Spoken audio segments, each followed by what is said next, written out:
Hi guys! Welcome to my channel!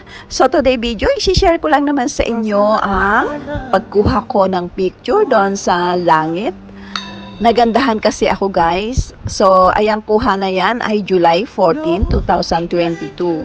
So kung makikita nyo guys, napakaganda, di ba?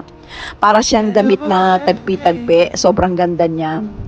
So alam nyo ba guys, kinabukasan, sobrang init. Grabe. Umaga pa lang, napakainit na. So, ayun ang resulta. Ewan ko lang kung yun talaga ang dahilan or ayun ang senyales. So, dito naman sa kuha na to ay July 15, 2022. Kinabukasan naman guys, pagising ko sa umaga, umuulan. Pero saglit lang yung ulan. Ambon-ambon lang siya. Parang binasa lang talaga yung kapaligiran. Pagkatapos nun, uti-uti nang umiinit.